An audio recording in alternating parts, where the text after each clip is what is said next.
الحمد لله وكفى وسلام على عباده الذين اصطفى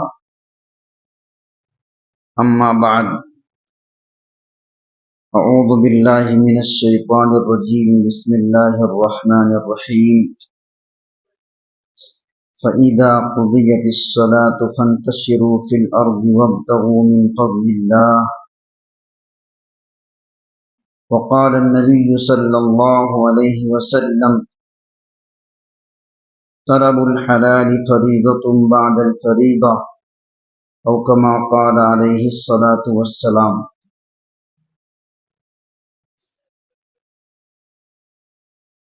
محترم و معزز سامعین کرام،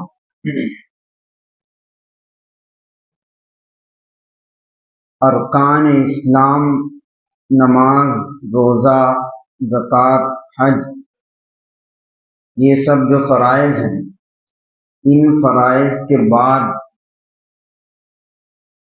حلال روزی کمانا یہ بھی اللہ رب العزت کے طرف سے ہم پر فرض ہے۔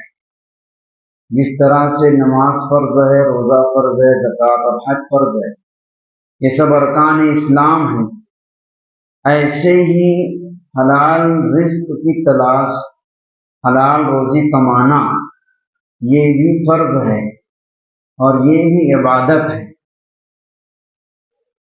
عام طور سے لوگ اس کو صرف اور صرف ایک ذمہ داری سمجھتے ہیں، روزی کمانے کو، لیکن معلوم ہونا چاہیے کہ یہ بھی عبادت ہے۔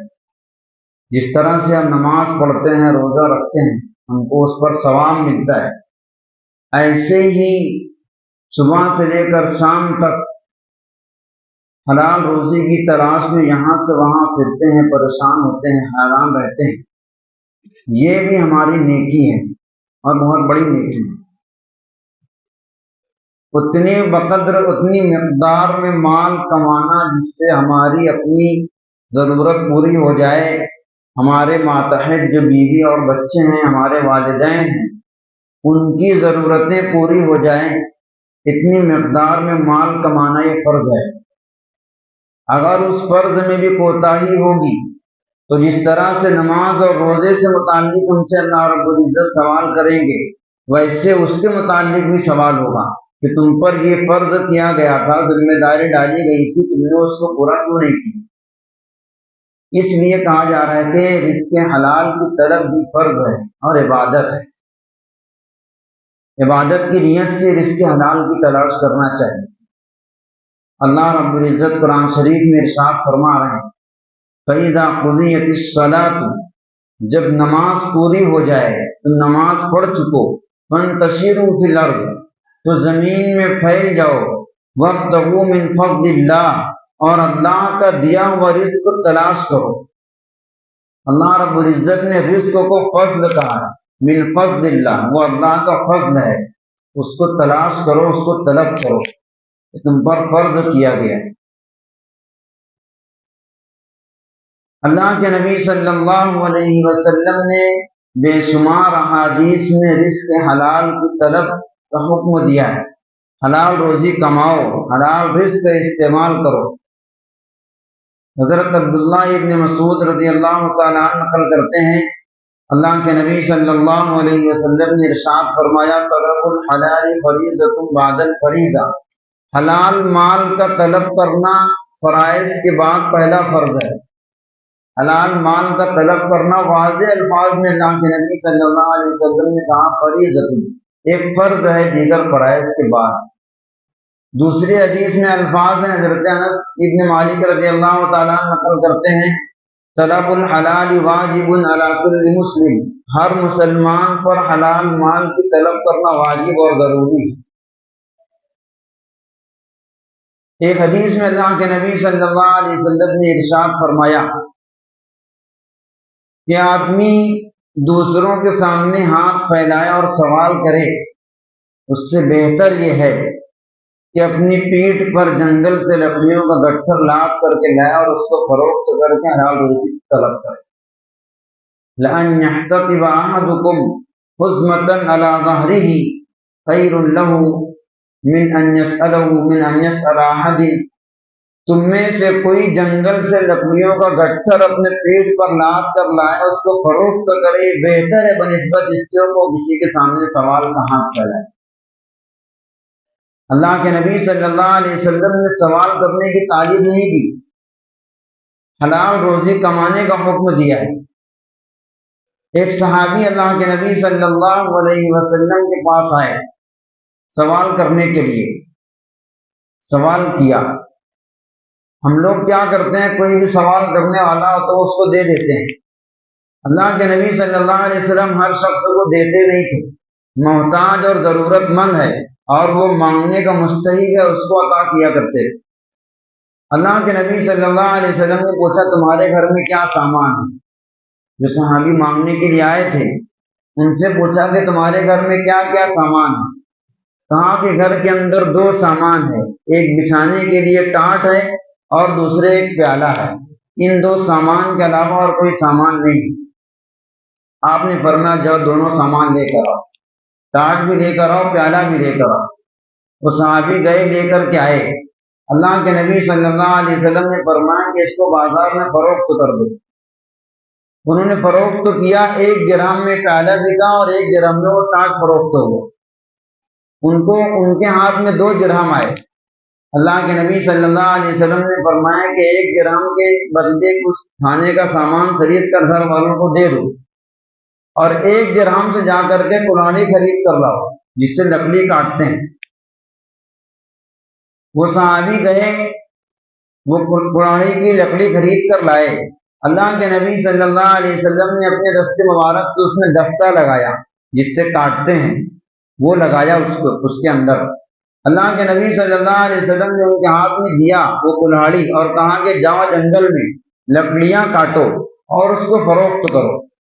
وہ صحابی گئے، لکڑیاں کاٹ کاٹ کر فروخت کرتے رہے۔ 15 دن میں ان کے پاس 10 درہم اکٹھے ہوئے۔ اللہ کے نبی صلی اللہ علیہ وسلم کے پاس آئے اور بتلایا کہ 15 دن کے اندر میرے پاس 10 درہم ہیں۔ اللہ کے نبی صلی اللہ علیہ وسلم نے پھر فرمایا کہ تم میں سے کوئی اس طرح سے لکڑیوں کا گٹھر اپنے پیٹ پر لاد کر کے فروخت کرے، حلال روزی کمائے، وہ بہتر ہے بنسبت اس کے کہ وہ کسی کے سامنے ہاتھ پھیلائے۔ ہمارے زمانے میں جو لوگ سوال کرتے اور مانگتے ہیں، کیا ان کے گھر میں صرف ایک ٹاٹ اور ایک پیالہ اس طرح ہوتا ہے؟ ان کے گھر میں صرف ایک ٹاٹ تھا، ایک پیالہ تھا، وہ دونوں آپ نے بچوا دیا اور کہا کہ اس کے ذریعے سے 1 درہم میں گھر والوں کو سامان خرید کر دو، دوسرے درہم سے کلاڑی خریدو اور جا کر لکڑی کاٹ کر فروخت دو۔ تو اگر سوال کرنے والوں کو دیکھیں کہ وہ مانگنے کا مستحق نہیں تو اس کو کمانے کا راستہ بتلائیں۔ اللہ کے نبی صلی اللہ علیہ وسلم نے ان کو رزق حلال کمانے کے لیے راستہ بتلایا، ہر شخص کی مدد نہیں کی۔ مدد کرنے کا طریقہ صرف دینا نہیں ہے، مدد کرنے کا طریقہ یہ بھی ہے کہ ان کو رزق حلال کا راستہ بتا دیا جائے کہ تم یہ کام کر سکتے ہو، اس کے ذریعے سے روزی طلب کرو۔ میں کہہ رہا تھا کہ حلال روزی کمانا فرض ہے، واجب ہے، اللہ رب العزت کی طرف سے عبادت ہے۔ جس طرح سے نماز، روزہ اور دیگر عبادتیں ہیں، ویسے ہی اپنی بیوی بچوں کے لیے اپنی ضرورت کو پورا کرنے کے لیے مال طلب کرنا، روزی طلب کرنا بھی فرض ہے۔ اس فرض کے اندر بھی کوتاہی ہوگی تو اللہ رب العزت کی طرف سے اس کے متعلق سوال ہوگا۔ اللہ کے نبی صلی اللہ علیہ وسلم کی ایک دوسری حدیث ہے، بخاری شریف کی روایت۔ حضرت مقدام فرماتے ہیں کہ اللہ کے نبی صلی اللہ علیہ وسلم نے ارشاد فرمایا، لا يأكل أحدكم طعاما قط خيرا من أن يأكل من عمل يده، تم میں سے کوئی شخص اس سے بہتر کوئی کھانا نہیں کھا سکتا جتنا بہتر اس کے اپنے ہاتھ کی کمائی۔ اپنے ہاتھ کی کمائی جتنا بہتر رزق ہے اتنا بہتر کوئی اور رزق نہیں۔ وَإِنَّ نَبِيَّ اللَّهِ داؤد كَانَ يَأْكُلُ مِنْ عَمَلِ يَدِهِ، اور ایک نبی کا تذکرہ کیا کہ حضرت داؤد علیہ السلام اپنے ہاتھ سے کما کر کے کھایا کرتے۔ اس لیے رزق حلال طلب کرو، روزی طلب کرو، اور رزق حلال ہی اللہ رب العزت کی طرف سے عبادت ہے۔ لیکن بار بار یہ کہا جا رہا ہے کہ رزق حلال کی طلب فرض ہے، رزق حلال عبادت ہے۔ اگر وہیں پر وہ طلب حرام مال کی ہو جائے تو وہ عبادت کے بجائے وبال ہو جائے گا۔ اللہ رب العزت نے رزق حلال کا حکم دیا ہے، جہاں وہ حلال سے حرام ہوگا وہاں ہمارے اندر غلط جراثیم پیدا کرے گا، غلط اعمال پیدا کرے گا، غلط اخلاق پیدا کرے گا۔ اللہ رب العزت نے جتنی تاکید سے رزق حلال کو طلب کرنے کا حکم دیا ہے اتنی ہی تاکید سے حرام سے بچنے کی تاکید فرمائی۔ اللہ کے نبی صلی اللہ علیہ وسلم نے اتنی ہی زیادہ وعیدیں بیان فرمائی ہے حرام رزق استعمال کرنے کی۔ حتیٰ کہ مال اگر تم تجارت سے بھی حاصل کر رہے ہو لیکن اگر اس میں تم نے جس سے مال حاصل کیا اس کی رضامندی نہیں ہے تو اس کو بھی اللہ رب العزت نے حرام نہیں قرار دیا۔ اگر تجارت بھی کر رہے ہو، معاملہ بھی کر رہے ہو تو آپسی رضامندی سے ہونا چاہیے۔ اللہ رب العزت قرآن شریف میں ارشاد فرماتے ہیں یا ایھا الذین آمنوا لا تأکلوا اموالکم بینکم بالباطل الا ان تکون تجارۃ عن تراض منکم، اے ایمان والو آپس میں ایک دوسرے کے مال کو ناحق نہ کھاؤ مگر یہ کہ تمہاری آپسی رضامندی سے تجارت ہو۔ آپسی رضامندی کا مطلب یہ ہے کہ تم کوئی بھی معاملہ کرو اس میں فریقین راضی ہونا چاہیے۔ اگر ایک طرف آدمی راضی نہیں ہے تو معاملہ درست نہیں ہوتا۔ ہم لوگ عام طور سے کبھی کبھی اس طرح کرتے ہیں، کسی سے ہم نے کوئی سامان لیا، دکاندار سے، کپڑے والے سے کپڑا لیا، سبزی والے سے سبزی کی، کوئی بھی اور سامان لیا، بھاؤ تاؤ کرتے ہیں۔ کبھی کبھی ایسا ہوتا ہے کہ ہم جو بھاؤ بولتے ہیں اس پر وہ راضی نہیں ہوتا، دکاندار راضی نہیں ہے، ہم زبردستی کر کے اس سے لے لیتے ہیں، یار لے لے ہو جائے گا، چل جائے گا، اتنے میں تو آتا ہے، وہ مجبوراً دے دیتا ہے۔ ہم کو معلوم ہونا چاہیے کہ اگر وہ مجبوراً دے دے گا، با دل ناخواستہ دے گا، راضی نہیں رہے گا تو وہ چیز ہمارے واسطے حلال نہیں ہوگی۔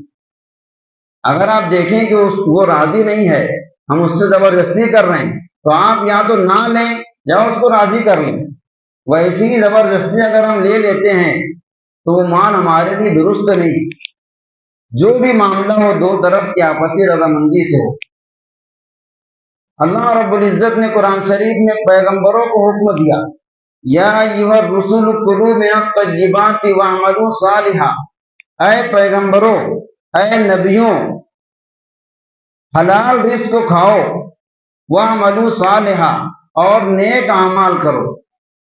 ہم سب لوگوں کا یہ عقیدہ ہے کہ انبیاء معصوم ہوتے ہیں، انبیاء گناہ نہیں کرتے، ان سے حرام رزق کھانے کا امکان ہی نہیں ہے، اس لیے کہ اللہ رب العزت نے ان کو معصوم بنایا ہے۔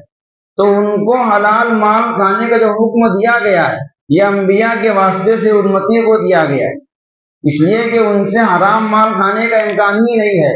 امتیوں کو کہا گیا کہ حلال رزق کو کھاؤ اور نیک کام کرو۔ علماء نے ان دونوں احکام کو ایک ساتھ بیان کرنے کے اندر یہ حکمت بیان فرمائی ہے کہ جب حلال رزق پیٹ کے اندر جائے گا تو وہ خود بخود اعمال صالحہ، اخلاق عظیمہ پیدا کرے گا، اور جب حرام رزق، حرام لقمہ پیٹ میں جائے گا تو وہ برے اعمال پیدا کرے گا۔ ابھی بہت سارے جو بگاڑ ہم لوگ دیکھتے ہیں، بہت زیادہ اسلام کی درستگی کی کوششیں ہونے کے باوجود بھی جو اصلاح نہیں ہوتی اور اتنا زیادہ لوگوں کے اندر بے راہ روی ہے، اس کی جہاں بہت ساری وجوہات ہیں وہاں پر ایک وجہ یہ بھی ہے کہ جتنی توجہ حلال رزق کی طرف ہونی چاہیے اتنی توجہ نہیں ہے۔ رزق سب لوگ تلاش کرتے ہیں لیکن اس بات کی طلب نہیں ہے کہ وہ حلال ہے یا حرام ہے، اس بات کی تحقیق نہیں ہے کہ جس طریقے سے ہم رزق طلب کر رہے ہیں، تلاش کر رہے ہیں، وہ ہمارے لیے حلال ہے یا نہیں، ہمارے لیے وہ درست ہے یا نہیں ہے۔ بہت سارے ایسے ناجائز طریقے ہم لوگوں کے درمیان میں رائج ہیں جن کو ہم لوگ ناجائز نہیں سمجھتے۔ عام طور سے جن چیزوں کو ناجائز سمجھا جاتا ہے، مال حاصل کرنے کے ناجائز طریقے، چوری ہے، رشوت ہے، سود ہے، جوا ہے، خیانت ہے، یتیم بچوں کا مال رکھ کر کے اس کو استعمال کرنا ہے، ناپ تول میں کمی کرنا ہے، تمام چیزیں ناجائز طریقے سے مال حاصل کرنے کا طریقہ ہے۔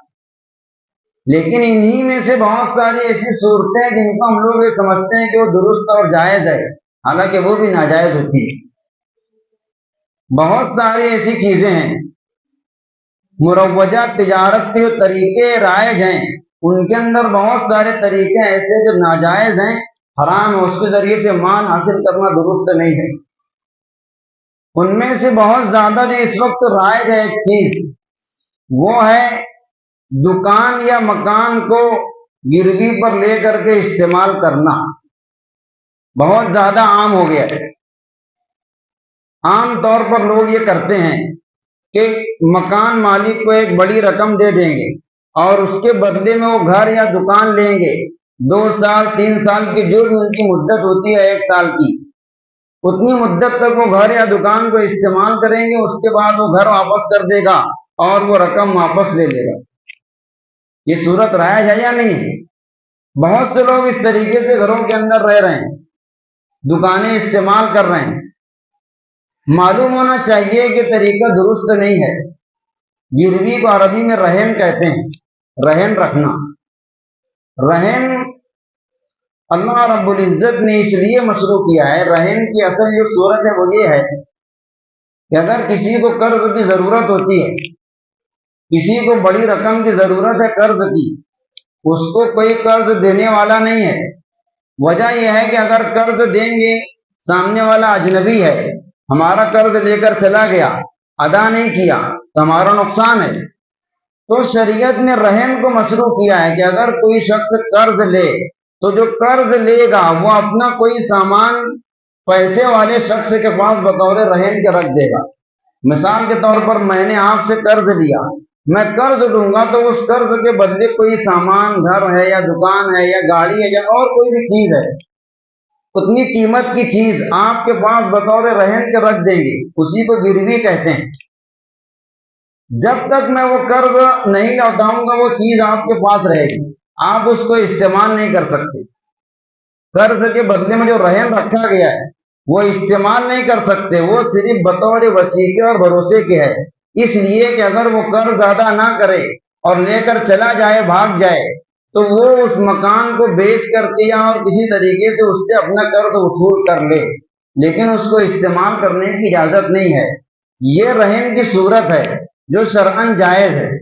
ہم لوگ یہ کرتے ہیں کہ باقاعدہ پیسہ دے کر کے اس سے وہ گھر لیتے ہیں اور گھر کے اندر رہتے ہیں، یہ رہنا ہمارا درست نہیں، اس لیے کہ جو ہم نے پیسہ دیا وہ بطور قرض کے ہے، اور قرض کے بدلے جو ہم دکان یا مکان لیے ہیں یہ گروی یا رہن ہے، اس کو استعمال نہیں کر سکتے۔ اس سے پہلے بتلایا گیا ہے، شریعت نے قاعدہ بنایا ہے، کل قرض جر نفعا فہو ربا، ہر وہ قرض جو نفع کھینچ کر لائے گا وہ سود ہوگا۔ جو بھی قرض نفع کھینچ کر لائے گا وہ نفع سود ہوگا۔ مثال کے طور پر میں نے آپ کو 1 لاکھ روپیہ دیا، واپس لینے کے ٹائم 1,10,000 دیا، تو یہ 1 لاکھ کا قرض 10,000 نفع کھینچ کر لایا، یہ اوپر کا 10,000 سود ہے۔ ایسے ہی آپ نے 1 لاکھ روپیہ کسی کو دیا اور بطور رہن کے گروی کے گھر لیے، گھر کے اندر جو رہ رہے ہیں یہ رہنا آپ کو سود ہے، اس لیے کہ وہ قرض کے بدلے آپ فائدہ اٹھا رہے ہیں۔ بہت سے لوگ اس کو جائز کرنے کے لیے یہ ہیلا اختیار کرتے ہیں کہ 100 روپیہ 50 روپیہ 150 روپیہ کرایہ طے کر لیتے ہیں اور وہ سمجھتے ہیں کہ جائز ہو گیا، تب بھی جائز نہیں ہوگا۔ جائز ہونے کی ایک ہی شکل ہے، جیسے پہلے رائج تھا کرائے سے مکان لینا اور دینا، وہی طریقہ درست ہے۔ معمولی کرایہ طے کر کے ڈپازٹ کی رقم زیادہ دے کر معمولی کرایہ طے کر کے اس کو جائز سمجھنا درست نہیں۔ آپ چاہے ڈپازٹ کتنا بھی دیں، کرایہ جتنا عام طور سے رہتا ہے اتنا ہی طے کرنا ہوگا۔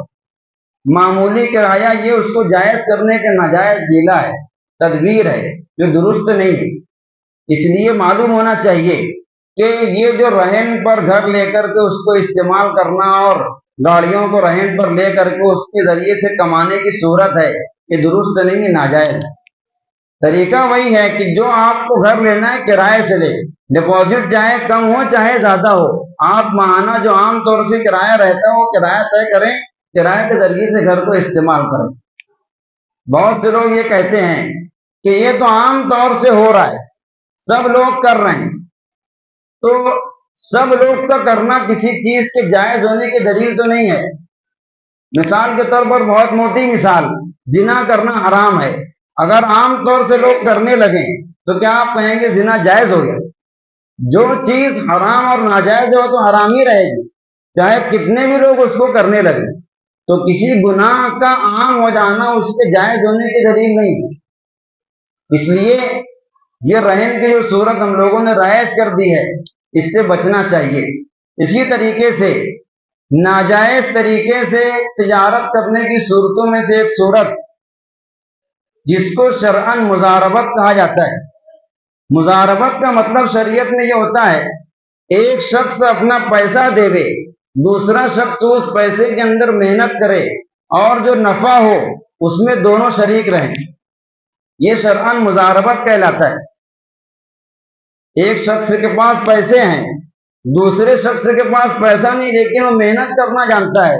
اب جس کے پاس پیسے ہیں وہ پیسے والا شخص دوسرے کو پیسہ دے گا اپنا، اور وہ دوسرا شخص اس میں کاروبار کرے گا، محنت کرے گا، تجارت کرے گا، جو بھی نفع آئے گا وہ دونوں کے درمیان مشترک ہوگا۔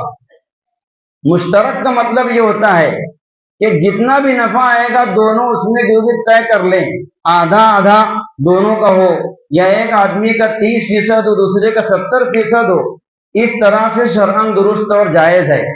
لیکن اس کو جو ناجائز بنا دیا گیا ہے وہ یہ طریقہ ہے کہ جو شخص پیسہ دیتا ہے وہ طے کر لیتا ہے کہ مجھ کو مہینے کی اتنی رقم دینا۔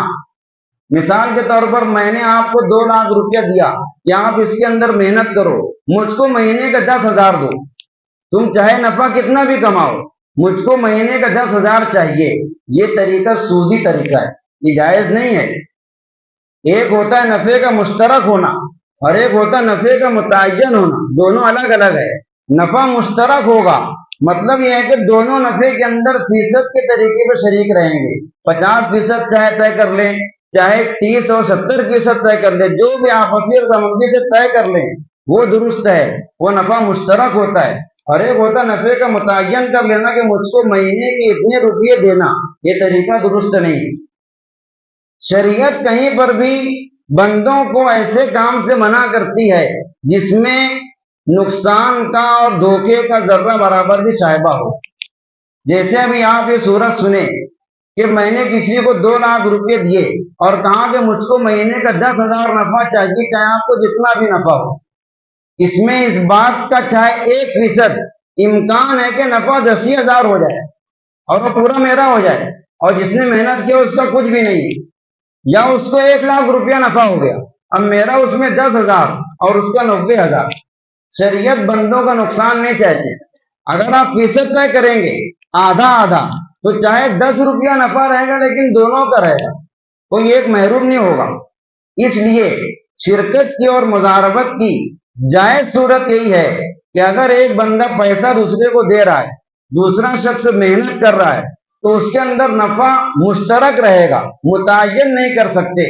بہت سے لوگ اس طریقے کو استعمال کر رہے ہیں، ناجائز طریقے سے کسی کو پیسہ دے دیتے ہیں اور یہ طے کرتے ہیں کہ مجھ کو مہینے کا یا سال کا اتنا روپیہ چاہیے، اور جب وہ وقت پورا ہوگا تو میری اپنی اصل رقم مجھ کو واپس کر دینا۔ یہ طریقہ درست نہیں ہے، ناجائز ہے۔ بتلایا گیا کہ اس کو شریعت میں مضاربت کہتے ہیں۔ مضاربت کے بنیادی اصولوں میں یہ ہے کہ ایک شخص پیسہ دے گا، دوسرا محنت کرے گا، دوسرے کا پیسہ بالکل نہیں رہے گا، ایک کا صرف پیسہ ہے، دوسرے کی صرف محنت ہے، نفع دونوں کے درمیان مشترک ہے، دونوں نفع کے اندر شریک ہیں۔ اور اس کے بنیادی اصولوں کے اندر یہ چیز ہے، جو شرط ہے کہ اگر اصل جو رقم ہے، جو اصل رقم لگائی گئی ہے، اس میں اگر نقصان ہوتا ہے تو اس نقصان کا ذمہ دار صرف اور صرف پیسے والا شخص ہوگا۔ جو شخص محنت کر رہا ہے اس کے اوپر نقصان نہیں آئے گا۔ نقصان 2 طرح کا ہوتا ہے، ایک ہوتا نفع میں نقصان اور ایک ہوتا اصل رقم میں نقصان۔ جیسے مثال کے طور پر مثال دیا کہ میں نے آپ کو 2 لاکھ روپے دیے، آپ اس کے اندر کاروبار کرو، نفع دونوں کے اندر مشترک رہے گا۔ 2 لاکھ سے اس کو آپ 2.5 لاکھ کر دیے، اب 2 لاکھ اصل رقم ہے اور 50,000 اوپر کا نفع ہے، اس 50,000 میں دونوں کا حصہ ہے۔ اب اس میں مزید کاروبار کرتا رہا، مزید کرتے کرتے آگے ایسا ہوا کہ وہ کم ہو کر کے 2,20,000 ہو گیا، 30,000 دھندے کے اندر نقصان ہوا۔ تو وہ جو 30,000 کے اندر نقصان ہوا اس کے ذمہ دار دونوں ہوں گے، کام کرنے والا بھی اور پیسے والا بھی، وہ نقصان دونوں پر آئے گا۔ لیکن اگر نقصان اتنا ہوا کہ وہ اصل رقم بھی چلی گئی، وہ بچا 1,80,000، اصل رقم کے اندر سے 20,000 روپے کا نقصان ہو گیا، وہ نقصان صرف اور صرف مال والے پر آئے گا۔ جو شخص محنت کر رہا ہے اس پر وہ نقصان نہیں ہوگا۔ یہ مضاربت کے بنیادی اصول ہیں، ان کو سامنے رکھ کر کے کاروبار کرنا چاہیے، تجارت کرنا چاہیے۔ اور بھی تجارت کی بہت ساری ناجائز صورتیں جو ہمارے درمیان رائج ہیں، شیئر مارکیٹ ہے اور الگ الگ کمپنیوں کے اندر شریک ہونا ہے، بہت ساری صورتیں ہیں جو انشاءاللہ آئندہ کی نشست کے اندر بیان کی جائے گی۔ وآخر دعوانا الحمدللہ رب